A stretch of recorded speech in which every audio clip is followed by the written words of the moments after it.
Can you start making your way to the main aisle, please, for the Apcm?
Please do take your seats for the interlocking meetings that we have.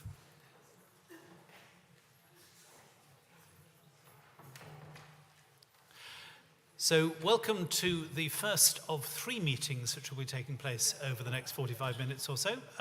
The very first one is the annual meeting of parishioners, which has 2 pieces of business: the receipt of apologies and the election of the church wardens. Have there been any apologies? There have been no apologies. Have there been any nominations for the role of church warden? None at all. That's going to be complicated. I'm delighted to say that I have 2 nominations for church wardens.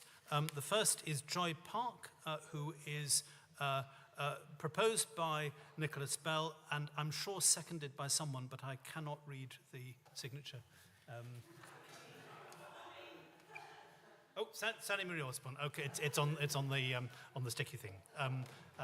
And the second to our amazement, is Jeff Maitland, proposed by Neil Peterson and seconded by Sarah Facey. There are no other nominations. I believe that they have signed their year away to the parish once again. So there being no other nominations, they are elected, and we are delighted to have them.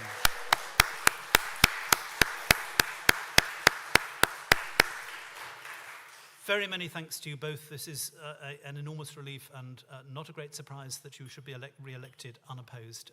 And I now cease being chair of this meeting because another meeting is about to take place.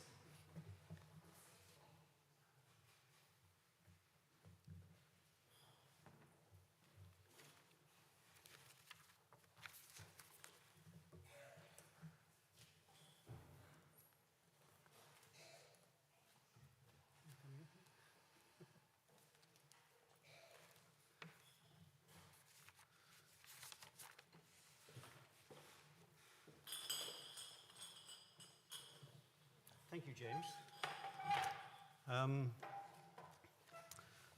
And thank you all for showing confidence in us and re-electing us. We were hoping others might stand, but no, we're delighted to serve you for another year. The annual parochial church meeting I declare open, and we start with the minutes of the meeting last year on the 14th of May 2023, which have been posted both at the back of church and on the website for a few weeks now. So could I have your approval? Would someone like to propose those minutes be accepted? Kate and Linda, if we can have her to second it. I'm assuming that you accept those as a true record, there not being any hands up of any issues you have with those. Thanks very much. So all those in favour of adopting those minutes, please raise your hand. Anyone against? That's unanimous.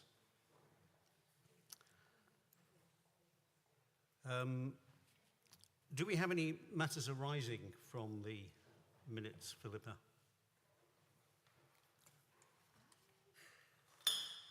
I looked through, I didn't think there's anything that wasn't covered elsewhere in the agenda.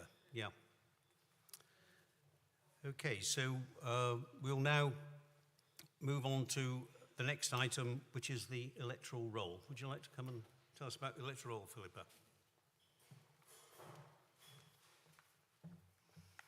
Hello, good morning to everybody. Well, we've ended this electoral roll year with the same number as we started it last year, which is 186. We have had 2 new people join it, but we've also had 2 people who've been taken off it for various reasons, moved away or died. But don't worry, it doesn't mean to say that our congregation is getting smaller. We are growing, and it's quite normal at this stage in the life of the electoral roll term to sort of plateau out a bit. So there's absolutely nothing of concern there at all. So on that, next year in April and May, there will be a full revision of the electoral roll, which means that anything that's written on there now is going to get torn up or shredded or taken away, and we all have to sign up again if you still wish to be on the electoral roll. We will be open a little bit longer next year for all the receipt of those forms, and I hope you're all looking forward to it as much as I am to do that. So the revision of the electoral roll takes place every 6 years, and this happens across all the churches in the Church of England, so it's not just us. And it's also a good chance to have a bit of a clean-up, because we have got a lot of names on there of people who I know who've moved away, and unless people tell me they want to be removed from it, they still stay on the electoral roll, so it's a good opportunity to do a bit of good housekeeping. Thank you.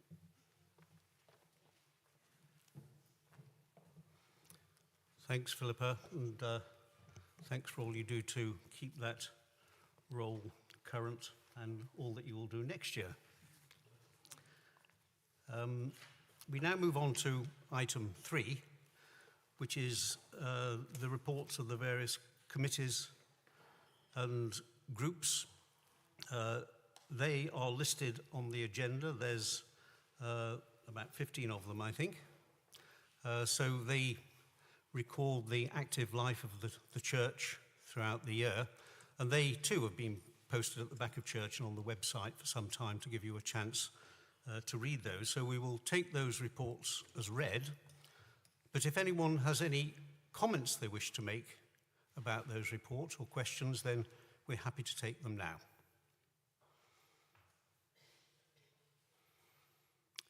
No? Well, I think that indicates a good deal of understanding and satisfaction with the work of those groups, and Joy now will be referring to them in a short time as well. So thank you for all those reports and for reading them. I'm now going to move on to item 4, which is the Treasurer's Report and the 2023 annual accounts. Now those are included in the rather thicker document, which is again on the website and has been at the back of church, which gives an annual report of the PCC as trustees of St Benet's Church and the annual accounts, which are with the independent examiner. You also, most of you I think, have got a summary sheet, and I'm going to hand over to George Palmer as our treasurer to take you through that sheet and to see if you have any questions about the financial affairs of St Benet's. George, over to you.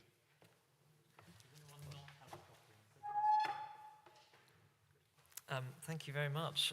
Those of you who were at the Stewardship Sunday will have heard a little taste of what is to come, but this is an opportunity to give a slightly more detailed account of the accounts. So we will be using this excellent, colourful document which has been created by John Young. I can't take any credit for it, but I will hopefully help you understand and navigate around it. So as I said for the stewardship event, we are a church that is simultaneously both very well provided for and struggling a little to maintain our day-to-day running costs. Let's try and unpack why. So total expenditure in key point 1 for 2023 was 184,000. Income was 164,000. So that is a deficit of 20,000. But that number refers both to our restricted funds, which are held in investments, and our day-to-day cash flow. So in some ways, it's not a very helpful number. So let's therefore look first at our income. So that is the pie chart on the left. And you will see that the largest portion of the income comes from regular giving. And Nicholas talked about regular giving during the stewardship event. Total planned giving in 2023 was £82,968, which when combined with the HMRC gift aid rebate of £17,000 gives us a total of just over £100,000 in regular giving. This is 64% of our total income, or 81% if you don't include the income from investments. So you can see that it is a very considerable and very important part of our income as a church. As of 2023, there were 57 donors who were using the parish giving scheme, and 16 were continuing to give via direct debit. And Nicholas extolled the virtues of coming over to the parish giving scheme for both his ease and for, cutting some of the costs incurred by other methods. And I think that certainly at least one person during the stewardship meeting was very keen to move across, and I hope that others are thinking about doing so. The second section of the pie chart on the left-hand side is the dividends and the interest. So we have the main fund that we have, which you've probably heard about before, is the Giddy Fund, and this currently stands at 1.16 million. So it is a very handsome amount. This amount is restricted for spending on matters relating to the fabric. So the North Aisle roof project last year was paid through the Giddy Fund, and the solar panel project, when it comes, will also be paid in that way. Another substantial fund of over 300,000 is the Millennium Fund, which is a fund ring-fenced for ministry, for teaching, for education purposes. These funds are invested in two principal sources. Firstly, in a group called CCLA, which is a church investments group, and then also in a much smaller investment with St James's Place, another wealth management firm. Because of the very buoyant stock market in 2023, there has been a considerable increase in the value of these investments over the preceding financial year, and that came to, in total, £126,000 is our dividend. So when you remove, therefore, the £20,000 total deficit, the church's wealth as a total in both restricted and day-to-day funds rose by £106,000 in 2023. But of course, in the year before this, the stock market wasn't so buoyant, and so there was a loss. So that is a slightly, we shouldn't rest on our laurels thinking that that's a wonderful amount. It goes up and down year on year. And then you can see there are smaller areas of income, and those are fully listed, as Jeff said, in the document that looks like this, if you would like a full itemized breakdown of exactly what money comes in and goes out. So let's therefore turn to the pie chart on the right and think about our expenditure as a church. Well, you can see straight away that the parish share in blue is by far the largest element of our expenditure. That is the money that we are required to pay to the diocese, which I believe in 2022 was over 80,000, something like that. It was 70. Oh yes, there it is. Yes, which is a considerable amount. You can see as well that our staff costs have gone up as well in 2023. That's the red section of the right-hand side pie chart. That is due to Philippa working additional hours and also the costs incurred because of inflation. Utility prices also have risen considerably, as we all know, due to inflation. The fabric of the building, that number is fluctuates year on year because it depends on the building or maintenance projects that we have underway. And as I've said, that doesn't impact our day-to-day cash flow because that money comes out of the restricted Giddy Fund. The orange, or I think it's the green, isn't it? Yes, the green segment there is the money that we have raised by other means, and the largest share of that is the money that we have gained through the card reader at the door, which has been a very useful way of encouraging tourists and visitors to part with some of their money as they come in and have a look.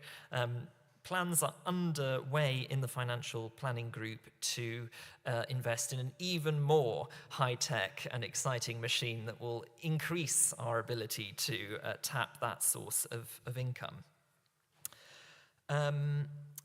So, where we come to, therefore, is key point 6, which is the key element for us to dwell upon. And that is that our income, removing the restricted funds and questions of investment in 2023, was £131,500, and the expenditure was £141,000. So in day-to-day cash flow terms, that is a net loss of £9,500. That is a slight increase on previous deficits, and that indicates that we are going in the wrong direction. We have been for a few years now, since before the pandemic, and obviously the lockdowns and everything put us off course, but we have been trying to reverse this trajectory to get back into at least breaking even and hopefully increasing our day-to-day amount. We have not been able to manage that. And it has been estimated, therefore, that if we continue it with the same financial trajectory, by 2040, the unrestricted fund, the day-to-day fund, will have run out. It's also the case that when we have a deficit, we have to draw money from our restricted funds. So though the restricted funds currently sound like a very, very handsome amount, we are already eating into those by having to draw upon them to make up the losses that we're incurring elsewhere. So the rainy day is already upon us.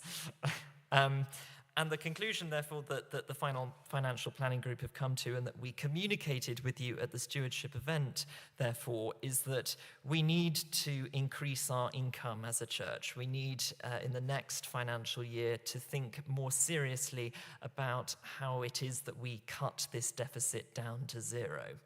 And of course, that can be done both by cutting expenditure and by increasing income. The financial planning group keep under constant review what we spend and are always looking to make cuts to that, but we are a busy church and we are an ambitious church, and we need handsome financial resources to fund all of the excellent missional and other projects that we are engaged in.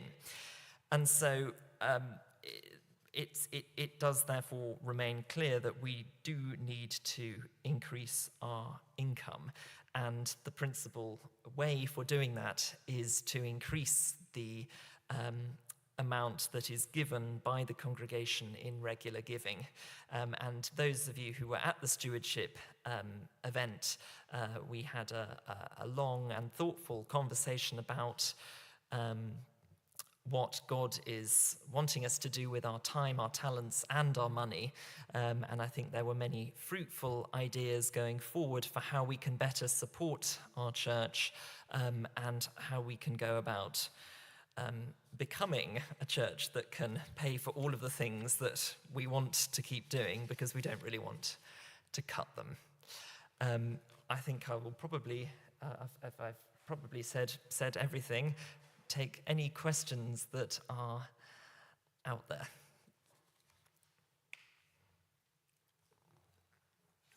Thank you, George. Very clear explanation. There's two questions. I'll take Richard first and then Caroline. Sorry. On page 13 of the full report of the analysis of expenditure, Yep. there's a curious zero in the church running heating and lighting, 0 for 2023. I just want 60,000 in 2022 and 0 in 2023. Where is that accounted for in 2023? Is that because that's coming from? What's the question? I think Page 13 of the analysis, where you have analysis of expenditure, about 6 up from the bottom. Church running heating and lighting. The £60, 60, yeah, well, what is it? I think from £60, oh, yeah. 0. I think that that's simply the way that John's accounted for it in terms of where that money has come from, as to whether it's come out of the general fund or from the Giddy fund. I can't immediately see why it would have been £60 last year. That's the... no. We'll investigate, Richard, and we'll clarify that point for everybody.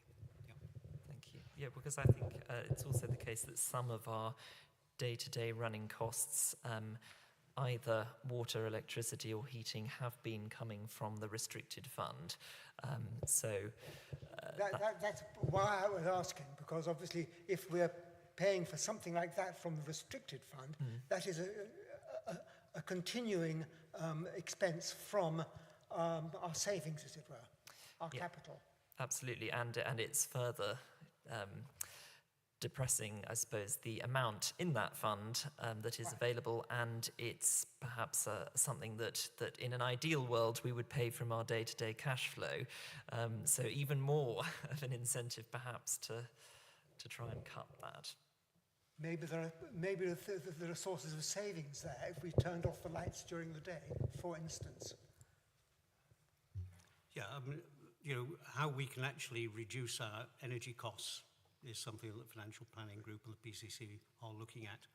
And just as you'll see from the 3 lines above, that the utility costs are significant, and those are what are taken from the Giddy Fund, because that's what our practice for several years. But as you say, our aspiration should be to pay that out of our general fund if we can. That line below about heating and lighting, I can't immediately explain that, so we will get back to you on that.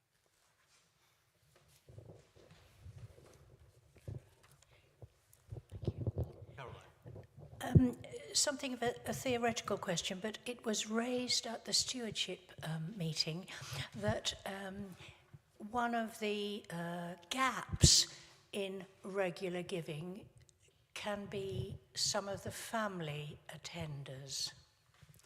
And I just wondered if there had been conversation, or will there be conversation about how to, is it simply a question of them being absent today or then, so they couldn't hear it, or are there other ways of perhaps approaching them? I just wondered if that does represent a particular percentage of income which we could well do with.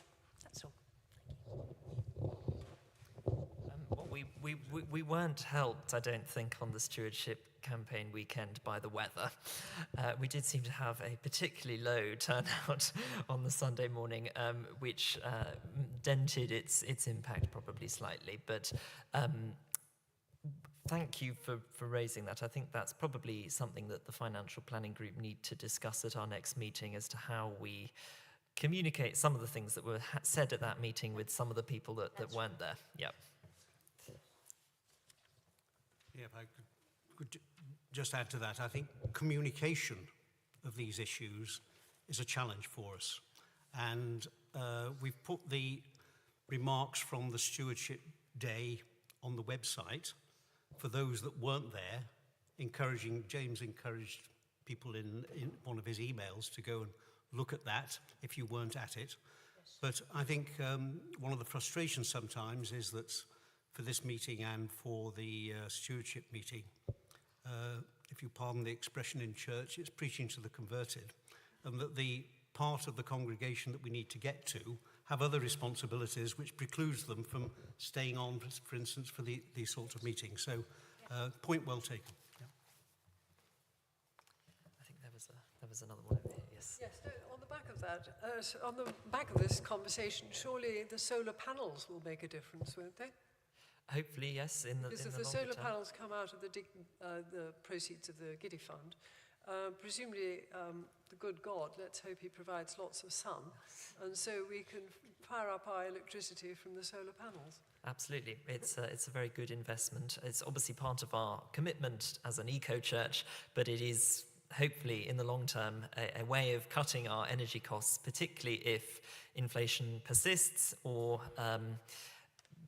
energy gets even more expensive in the near to long-term future. If I may, George, just to add to that all our electricity costs virtually now, there's a bit on using the heating for the coffee and things like that, but it's all mainly for the lighting. And that when we put LEDs in 2019 as part of the Millennium Project, that resulted in a cut of our electricity bill by 50%.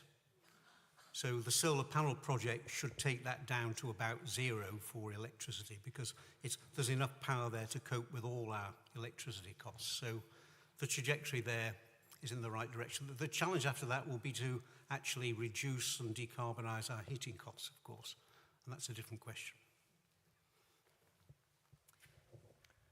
Richard. Just wanted to pick up on Caroline's point. Catherine and I were absent from the stewardship Sunday, much to our regret, but we have looked at the website and seen the report, which is extremely clear and very convincing and very compelling. Thank you. Well, thank you. Not being at the stewardship lunch and not having yet read the reports on the website, but I will do. Can I just ask for a reminder of the blunt message, George? Is it that from looking at the numbers, you're looking really for the congregation to up its giving by somewhere between 10 and 20%, and we should be in a much better position? Is that kind of the gist? Well, one of the key things we talked about in the stewardship campaign is that it would be really helpful for more people to be on the parish giving scheme, because it has a feature where you can tick a box and it inflation proofs your giving. So year on year it goes up in line with inflation, because obviously if you 5 years ago signed up to give £20 a month, that £20 is now worth less than it was 5 years ago. And we also encourage people, therefore, to go back onto the parish giving scheme and make sure that they are signed up for inflation-proof giving. But yes, the message of the stewardship campaign, among other things, about our time and our talents was that we do need to try and increase the amount of money that we earn from the congregation in their generosity, because that is the principal way in which we pay for all of the things that we do, and we recognise that everyone will not be able to give the same. But the point of the day was to encourage a re-examination of what we do give and why we give it, and whether we can give more in order to enable this church that we all love to flourish even more.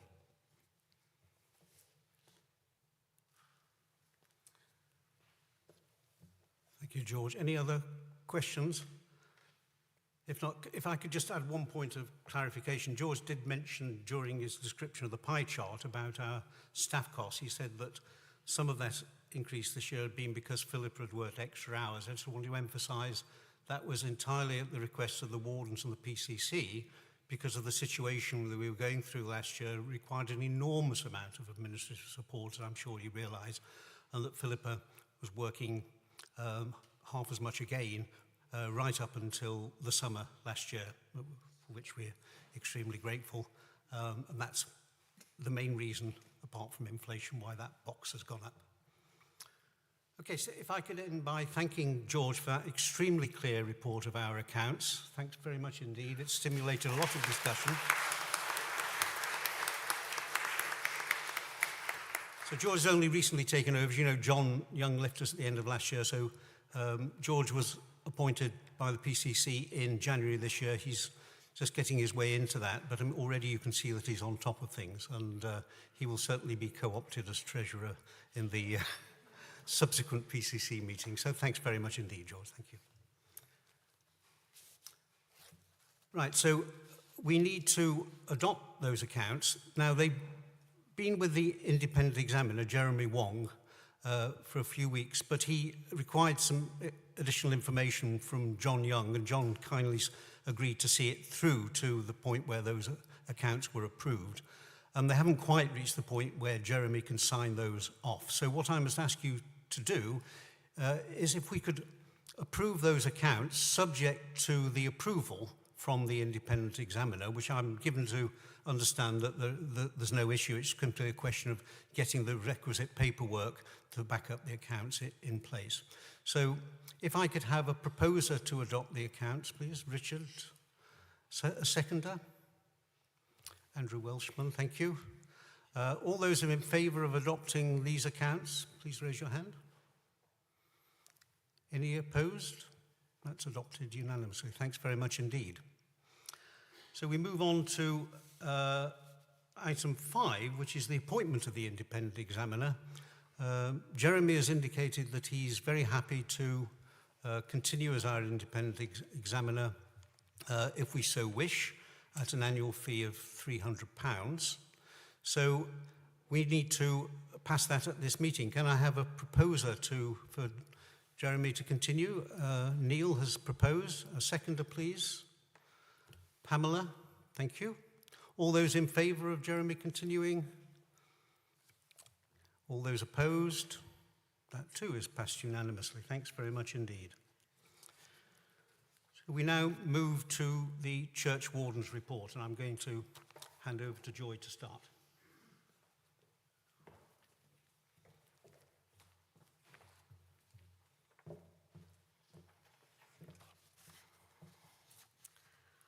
I'm reminded of just over a year ago, a sermon preached to us here at St Benet's by Matt Bullymore. It was at the very end of April, and so soon after Anna's tragic death. The text was John 10, the Good Shepherd.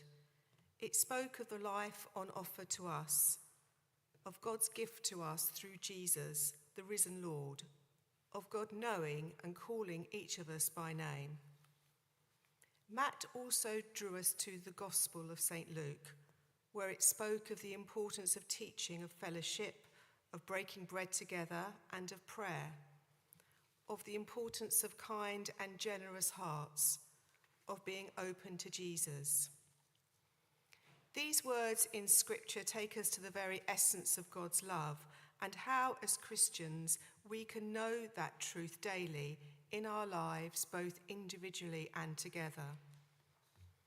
And so it is with deep gratitude that we can thank God that we have continued to regularly meet together, that amidst our grief, both individual and shared, we have listened to the word of God, we have shared the sacrament, and we have opened our hearts to God. We are also thankful that through the generosity of both the Diocese of Ely and James himself, we have been given an interim priest who has helped us with great wisdom, kindness, and grace navigate our way steadily through the testing times of the last year. At St Benet's, our aim is to be a place of prayer with a hospitable welcome to all who come through our doors. We have a strong pattern of worship and an open church. To make this a reality, we are dependent on so many for so much, and so thank you for the time, talent, and tithes that you all give so generously in enabling us to be the community that we are. Thank you.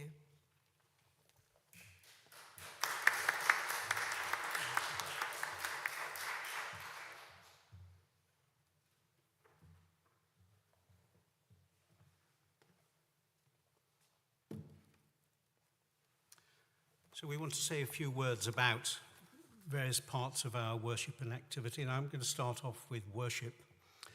And in particular, on your behalf, we want to thank all those who have led our worship here at St Benet's over the past 12 months and enabled our rich pattern of daily worship to continue despite the full-time ministry team being depleted during the year to just one priest. And of course, that is James.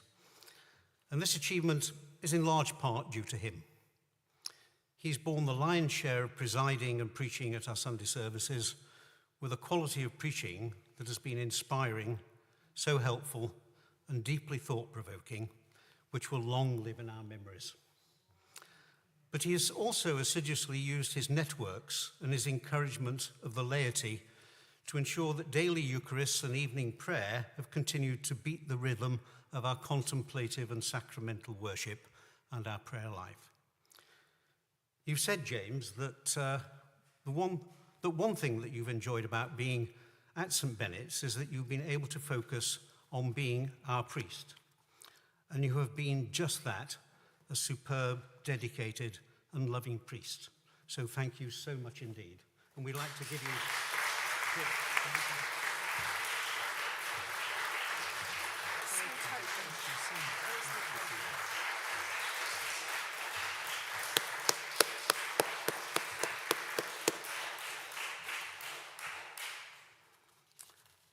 We hope you enjoy it. Very kind. That's generous. And Judith.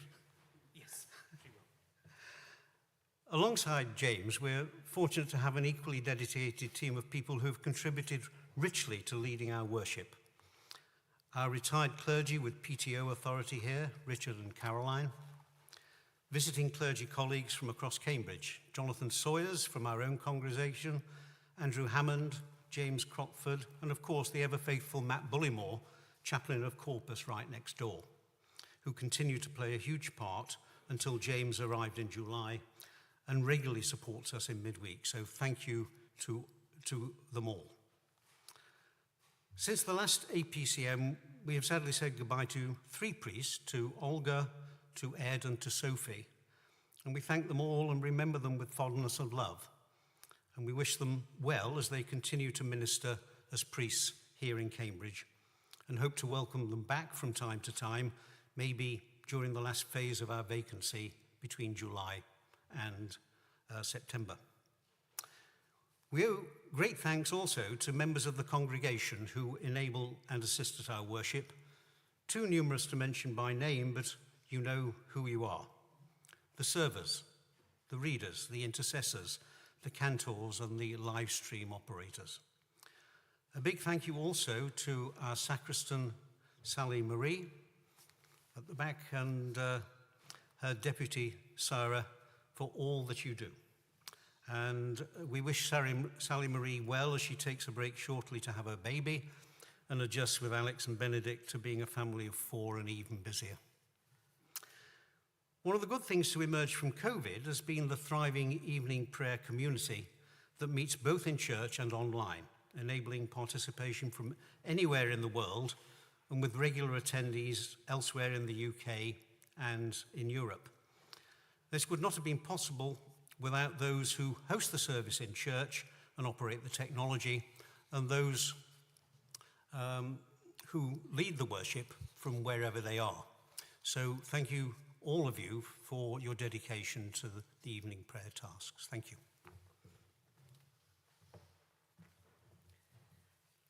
We're thankful to all who serve to provide welcome and hospitality at St Benet's. In particular, we thank those who serve as sidespeople, providing a Sunday morning welcome to all those who pass through our doors, those who serve in making and serving coffee on Sunday mornings, providing refreshment and the opportunity for conversation, those who serve as flower rangers in providing additional beauty to our church, those who serve on the social committee, particularly Andrea Harrison, that provide a range of events that serve to further build our sense of community.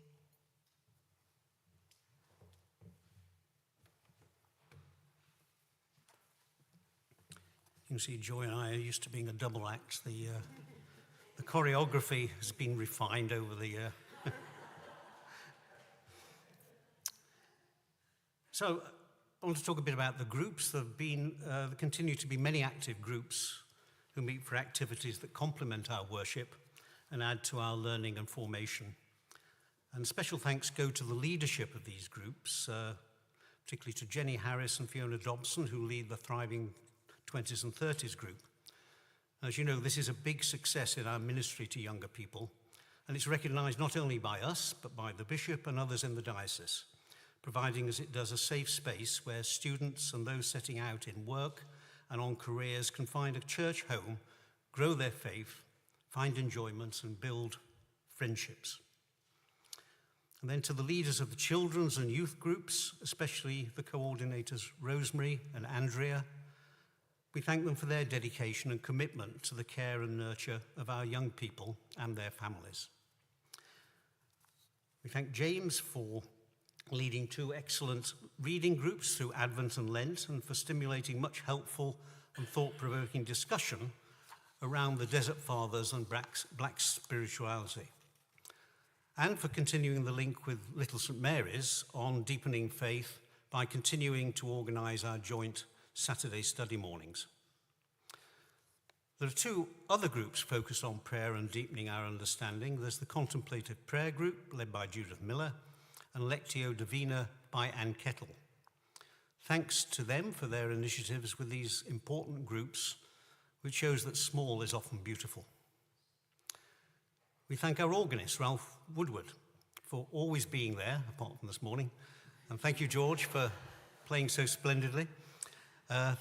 So we thank Ralph for his sensitive accompaniment and his marvellous post-service voluntaries, for directing our talented ad hoc choir at festivals and special services, and of course for working with Nick Danks, the Director of Music at Corpus, to make the joint choirs and services with Corpus such a rich experience for us during last Easter term. And was it really a year ago that they started? Amazing. And finally, I'd want to thank the bell ringers under Tower Captain Sam Johnson, who continue to ring out their peals over Cambridge every week. And thanks to them for their skill and continued commitment to prefacing our services and welcoming visiting bell ringing teams to the home of Fabian Stedman and Change Ringing. Thank you to you all. So thinking about administration, we're thankful to all who provide effective leadership and support to help ensure that St Benet's Church serves to the benefit of all. In particular, we thank the PCC, our governing body, and the Standing Committee of the PCC for their wisdom and commitment, who serve to support the well-being of St Benet's Church, both practically and spiritually. Thank you in particular to Felicity, who has completed her 3-year term and is stepping down, and to Philippa, our parish administrator, for her commitment to a wide range of administrative responsibilities. We continue to be immensely grateful to her for all that she does to support our life here at St Benet's.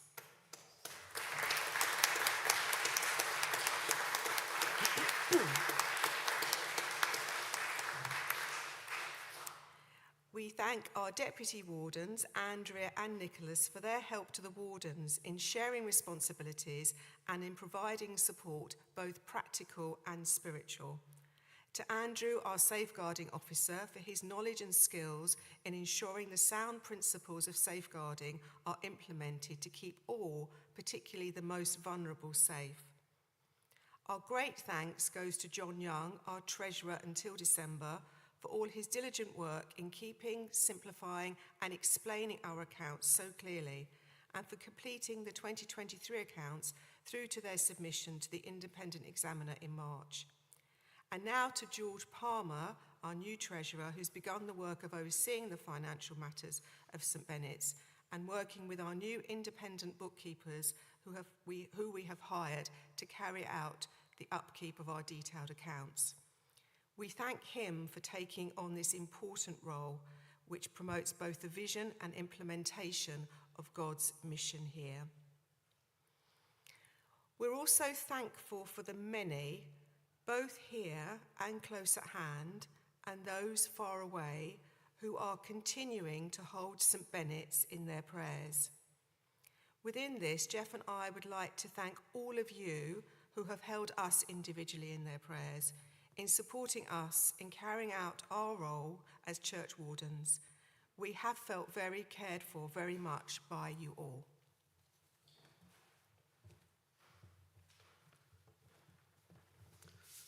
Perhaps one other person I could add to our list of thanks, and that is to Janice Moore, for all the work she does week in, week out to keep the church clean for us. Thank you, Janice.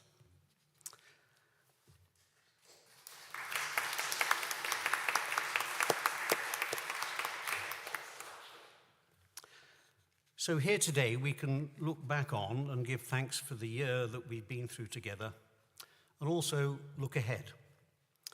This time last year, it was only 9 weeks since Anna died, and it seemed a long way to when we would be welcoming in her successor as the incumbent here. Now that time does not seem too far off, and it's very good that we've been able to announce her successor today. We entered the year and anticipated the long vacancy with sadness, but also with some hope. Joy and I in the PCC adopted two main guiding principles, if you recall. The first was to build on Anna's legacy and the solid foundations and growth points that she'd established. And the second was to maintain the daily pattern of worship, the quality of preaching and liturgy, and our commitment to outreach and ministry to the marginalised, all of which Anna had embraced and expanded. We did not want to stand still, but we've been careful not to implement any changes that might prove a concern for our next vicar. I think you'll see from what we've said so far and from the reports from those different groups and committees that we've done just that. The sadness about Anna is still there, but looking back over the year, we can see how much we've moved on. Much of that has been due to James' caring ministry among us, where he's been sensitive to what we've experienced, but gently and lovingly moved us along, challenging us to do new things and think about what lies ahead. So here's been a priest in the right place at the right time, using a sabbatical year to look after us. And James, as we've said, we thank you very much for taking that year to be with us. So in what ways have we moved on? A good example, I think, is in our welcoming. We thought we were quite good at welcoming new people and visitors, but James perceived that with such a high throughput of new people and visitors at our services, that probably we could do better. So he urged us with his now famous directive to speak to someone you know and at least one person you do not, with quite persistent encouragement and reminders.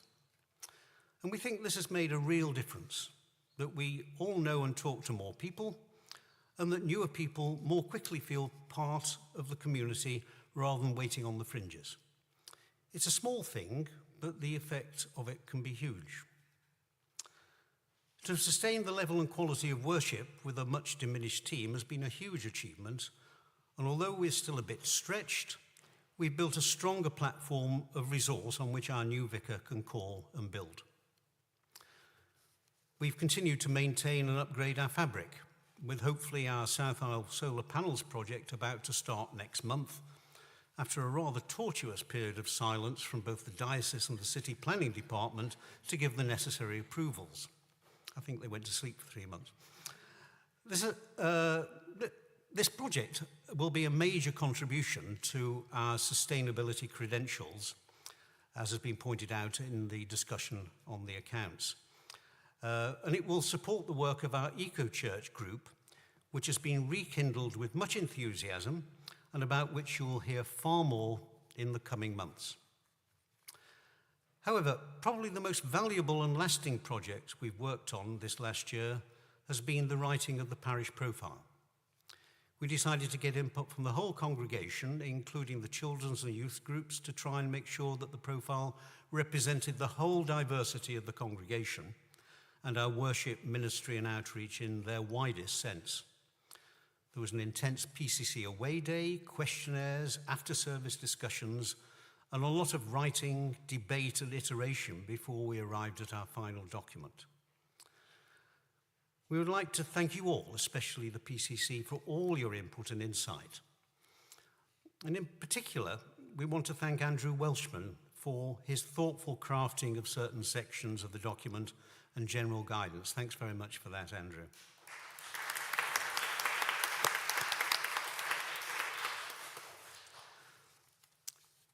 As well as attracting a strong list of candidates and making them very well informed about who we are and where we think we might go, we think that there have been at least two other benefits. The first, as suggested by James, that we might use a slightly edited version as a good introduction to St. Benet's for new people, informing them efficiently about a lot of things which may take them months or years to find out by just being here.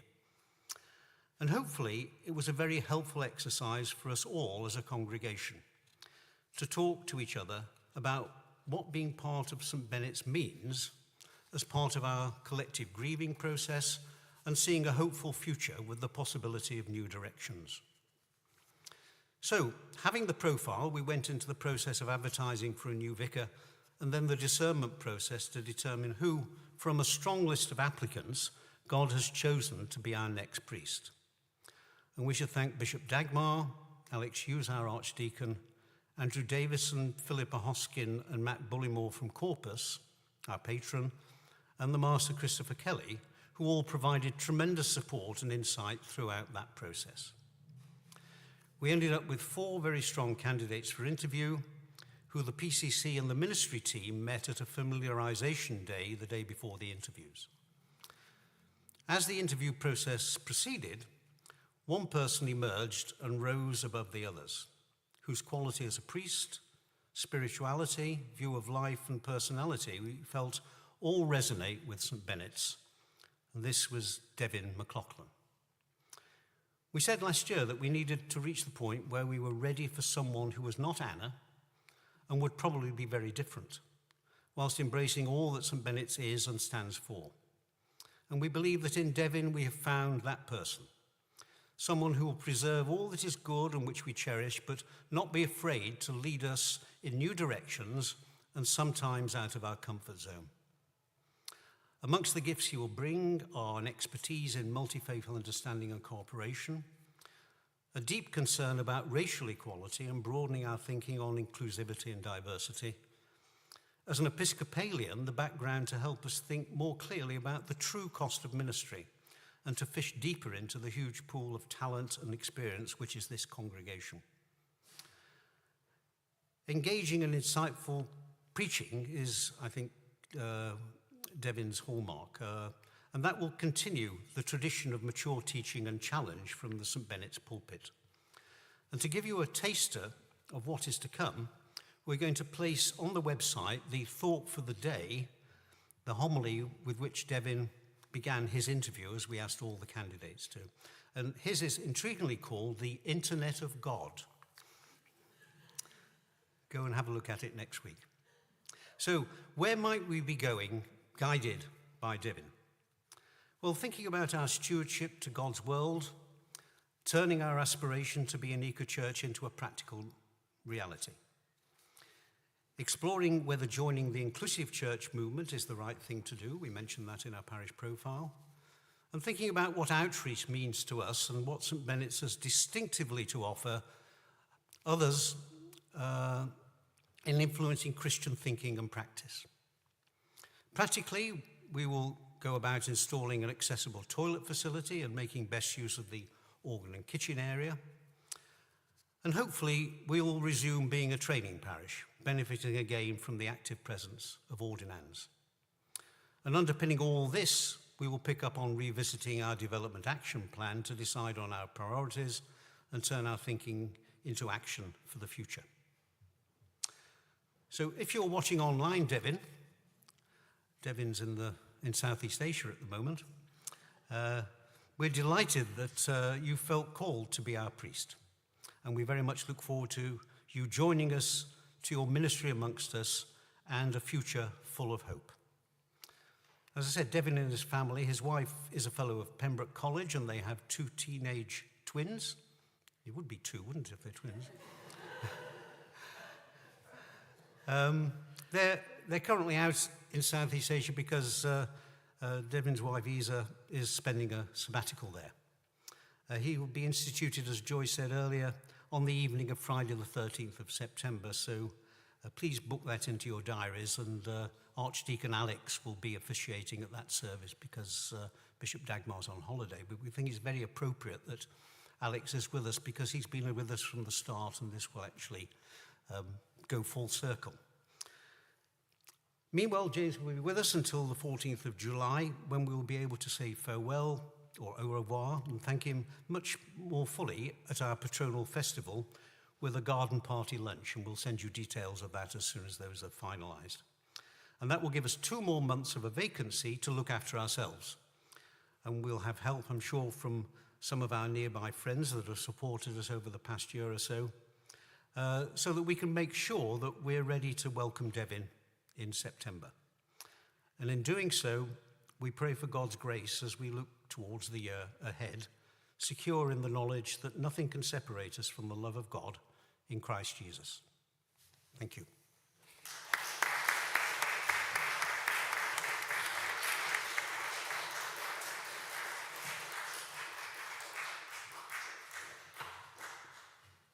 So I hand over to James for his interim priest in charge report. James. Thank you very much. One of the first things I did on appointment was to pick up from the back of the church the details of the Apcm papers for the previous year. And I noticed the impressive and full detail of Anna's thanks to people in the congregation. And I must say, felt slightly daunted at the thought of learning so many names and being able to be appreciative of so many people. But it is a great pleasure to think this is now definitely a group of people that I know, and it's been very good to work with you. I'm not going to say thank you now, because you had a lot of thanks, and there'll be another opportunity when I leave on the 14th. But the people who, of course, have not been thanked and who deserve extraordinary thanks are our church wardens. So could we give them a round of applause, please?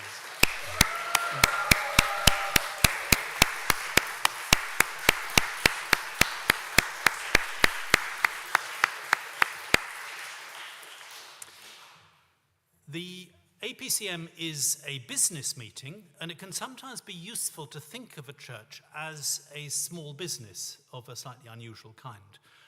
And as it happens, one of the things I've really enjoyed opening the church at 9 a.m. and seeing the local businesses around us opening up. Like them, we open day by day in the hope of attracting passing traffic. And it's been good to feel that whether someone steps in for a moment of peace and quiet, or for a chance to look at a fine ancient building, or with a view to joining in a service, what is on offer here is good. The glory and the love of God can certainly shine through what is grubby, dowdy, and shabby, but it really helps that this church and its worship are well presented, well organised, making and requiring no apology. In the same business vein, I think it's possible and helpful to reflect that every event in the church and every year in the church's life needs to make a profit in one or more of three areas. Of any event, we need to be able to say that it contributed either to increasing the commitment of the members of the congregation, or to our understanding, or to the financial resources of the church. If year by year the financial resources of the church dwindle, obviously it will eventually go out of business. But just as much, if the level of commitment within the congregation diminishes, or the level of understanding is less year by year, then gradually the whole enterprise will run into the sand. To be honest, I think we need to worry least about the financial resources of the church. There's been a good stewardship campaign, and as long as the understanding and commitment within the community remains strong, I have no concerns that the work will be financed. I'm genuinely impressed by the levels of commitment within the congregation. I sense the impact of the wise encouragement and teaching of my predecessors in the middle and the older group. I sense the power of what I would describe as good evangelical disciplines in the younger members. But this is less secure overall than the finances. We are a relatively wealthy congregation, but we are also a relatively time-poor congregation. So continuing to work on the awareness that St. Benet's is something we do together rather than something that we attend is crucial. We also need to give as much thought to making the paths to volunteering as numerous and as friction-free as we aspire to make our paths to giving. If people want to come and want to get involved, we need to make it easy for them to be involved, just as we wish to make it easy for them to give. And I'm actually quite hopeful about the growth and continued growth in understanding within the church. There is a very distinguished record of teaching here, and the relaunching of the Mission and Giving Committee, the Eco-Church Committee, the study mornings, Lectio Divina, and in due course we hope the Sunday supplements are really good signs. The generation of those whose understanding, spiritual and intellectual, was formed by the Franciscans is in some ways the spiritual backbone of the church. And I found myself wondering whether we're doing enough in the way of retreats, pilgrimages, shared spiritual reading to maintain what they achieved. However, if I were your spiritual auditor, I would have every confidence in signing off your spiritual accounts for the year with a happy sense that the community is robust, thriving, full of hope and potential for the building up of the kingdom of God. Thank you.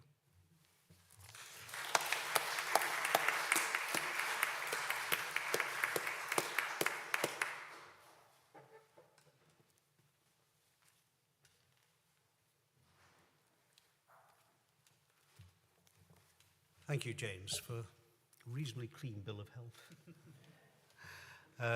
And again, thank you for all that you've been doing, and we're glad you're going to be with us for some time yet.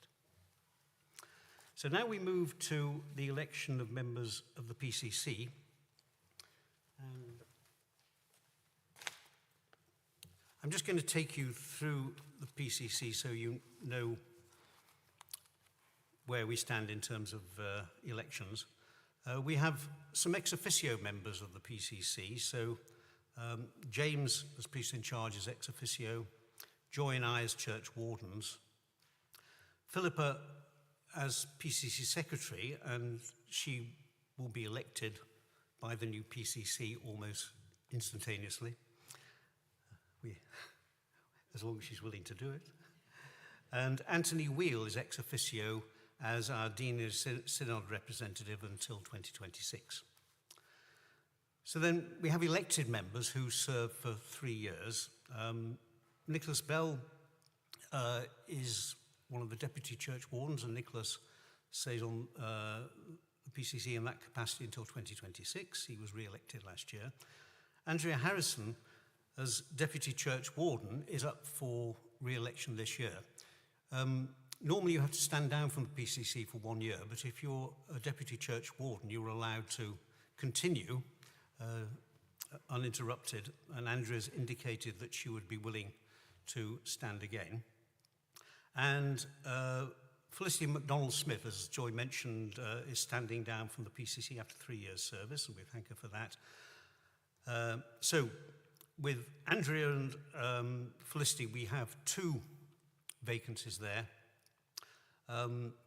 But I'll get to the number of vacancies in a minute. Then we have Sarah Facey, Judith Miller, Alex Osborne, Gillian Baker, Julian Cooling, Jenny Harris, and Sari Marie Osborne, who are all current members of the PCC, and their terms of office continue. We are allowed up to 12 members on the PCC, so if Andrea's standing for re-election, that gives us 3 vacancies for the PCC this time. So we, in fact, have 3 nominations for those 3 vacancies. In addition to Andrea, who's the 4th vacancy, who was proposed by Deborah Rimington and seconded by Anthony Wheel. Willing to stand for the PCC are Deborah Rimington, proposed by myself and seconded by Andrea Harrison. And Deb has indicated that as she comes onto the PCC, she's willing to act as assistant treasurer to help George with the task. So I think that will actually be a great boost to our financial team, and we're very grateful to Deb for offering to do that. We have Susan Pitts, nominated by Gillian Baker and seconded by Andrew Welshman. And the 3rd nomination is Jackie Liu, who is nominated by Sally Marie Osborne and seconded by Joy Park. So we have 4 people to elect, Andrea to re-elect as Deputy Church Warden, and those 3 candidates that I've just mentioned. That will bring us up to full capacity on the PCC. So they've been nominated and seconded. Can I ask you, all those in favour of electing those 4 people to the PCC? Anyone opposed? You can vote for yourself, Susan, that's all right. The Prime Minister does it, why shouldn't you? That's, I think, did I ask if anybody's against? How dare you? No.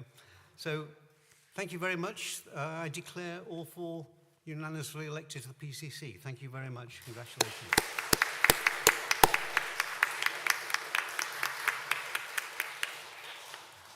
And then just to say that we have a number of co-opted members that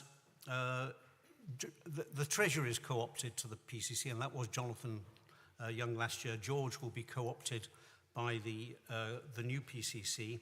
Andrew Kennedy, our Parish Safeguarding Officer, will be co-opted by the new PCC. Thank you, Andrew. And Neil Peterson, he's Diocesan Synod representative, but we asked him to stay on the PCC this last year because of his great experience over decades as a church warden and knowing St. Benet's like the back of his hand and supporting everything.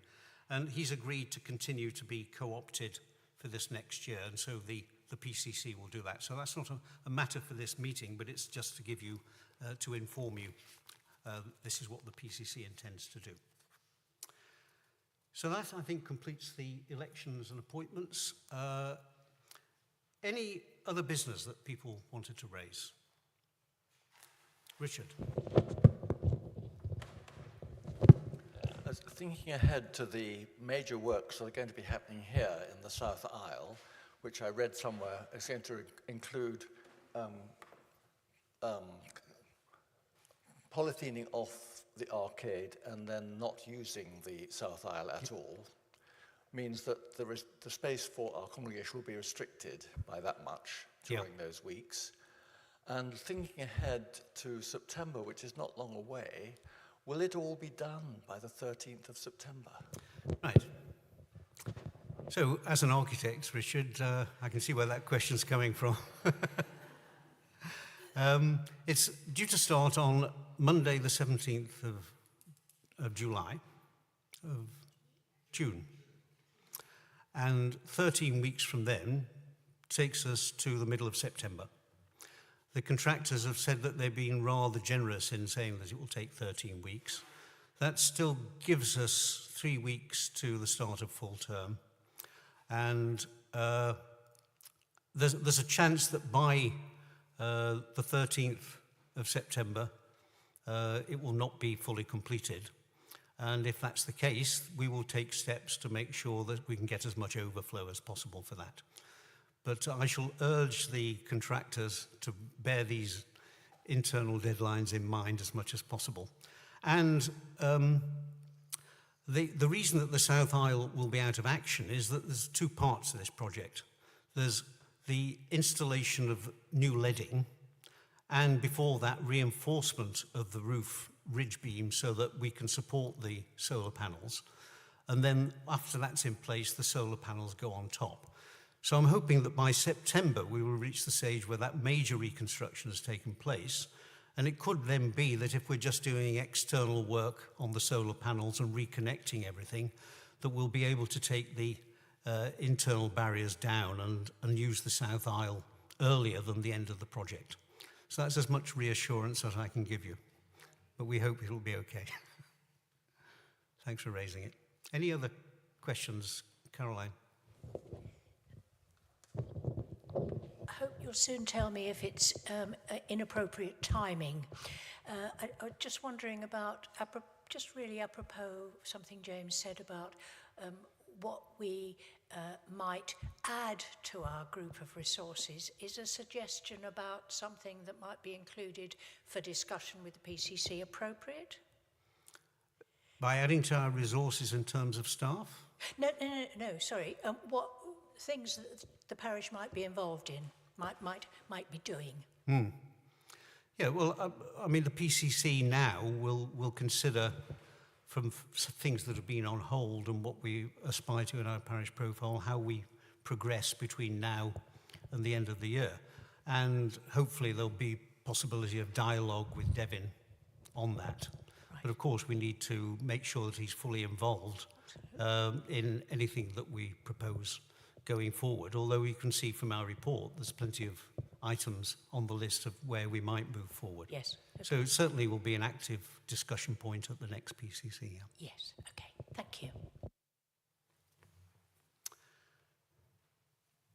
Okay.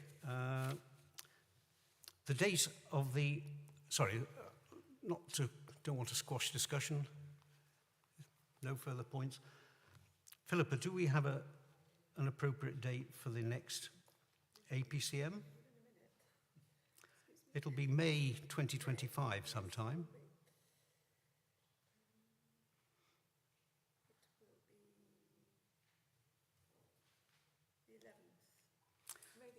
Sunday the 11th of May 2025. So please put that in your diaries. And we look forward to that. So I think that any other things, I think that concludes the business of the meeting. So thanks very much indeed, everybody, for staying on. To remind members of the new PCC, if you could meet briefly by St Anne's altar just to do a little business of co-option, etc., and to fix a few dates. We hope that will be 5 or 10 minutes, very quick. Thank you all very much for staying on for our APCM, and thanks for all your input. Have a good Sunday. Bye-bye.